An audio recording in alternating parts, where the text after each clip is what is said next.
கர்த்தருக்கு ஸ்தோத்திரம். இந்த நாள் தேன்துளி நிகழ்ச்சியிலே இந்த காலவேளையிலே உங்களை நான் பார்ப்பதில் மிகுந்த சந்தோஷம் அடைகிறேன். கர்த்தர் நமக்கு ஒரு புதிய நாளை கொடுத்திருக்கிறார். இந்த நாளிலே ஆண்டவரோடு கூட நாம் மகிழ்வோம். அவருடைய கரத்தை பிடித்து இந்த நாளிலே நடந்து செல்வோம். இந்த நாளிலே ஏசாயா தீர்க்கதரிசியின் புத்தகம் 43ஆம் அதிகாரம் 13வது வசனத்தினுடைய கடைசி பின்பகுதியில் ஒரு வார்த்தையை சொல்கிறார். நான் செய்கிறதை தடுப்பவன் யார்? இது ஒரு நல்ல ஒரு கேள்விக்குறி. தேவன் சொல்கிறார், நான் செய்கிறதை தடுப்பவன் யார்? கர்த்தர் ஏதாவது ஒரு காரியத்தை நம்முடைய வாழ்க்கையில் செய்கிறார் என்று சொன்னால் அதை இந்த உலகத்தில் ஒருவனும் தடுக்க முடியாது. ஏனென்று சொன்னால் நம்முடைய தேவன் சர்வ வல்லவர், சகலத்தையும் செய்ய வல்லவர். அவர் நினைத்தது தடைபடாது. அவர் தம்முடைய வார்த்தையினாலே இந்த உலகத்தையும் சண்ட சராசரத்தையும் எல்லாவற்றையும் படைத்தவர். அவர் நம்மை நினைத்திருக்கிறார். நினைத்து நமக்காக எல்லா ஆசீர்வாதங்களையும் கொடுக்க வல்லவராயிருக்கிறார். இப்படிப்பட்ட தேவன் நமக்கு இருப்பதற்காக நம் ஆண்டவரை ஸ்தோத்திரிக்க வேண்டும். இந்த வேளையில் கூட அவர் பல காரியங்களை செய்கிறார். இஸ்ரவேல் மக்களுக்காகத்தான் இந்த வசனங்களெல்லாம் எழுதப்பட்டிருக்கிறது. அவர்களை பாபிலோன் தேசத்துக்கு அழைத்துச் செல்கிறார். அவர் பல காரியங்களை செய்கிறார்.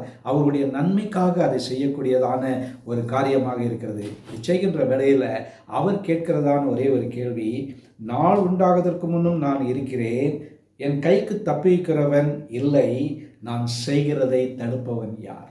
ஆகவே கிறிஸ்துவுக்குள் பிரியமானவர்களை, இந்த நாளில் அவர் கர்த்தர் எந்த ஒரு காரியத்தை நமக்கு செய்தாலும் அதை இந்த உலகத்தில் எந்த ஒரு மனுஷனோ எந்த ஒரு சக்தியோ அதை தடுக்க முடியாது.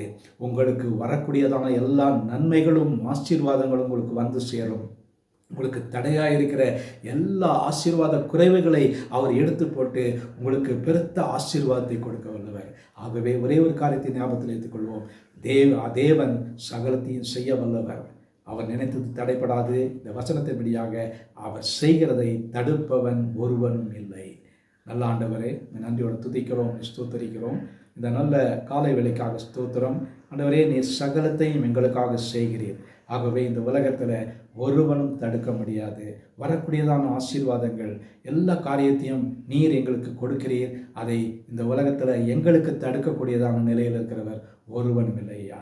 அதற்காக நன்றி செலுத்துகிறோம், ஸ்தோத்தரிக்கிறோம். மீட்பர் இயேசுவின் நாமத்தில் ஜெபிக்கிறேன் நல்ல பிதாவே. ஆமேன், ஆமேன்.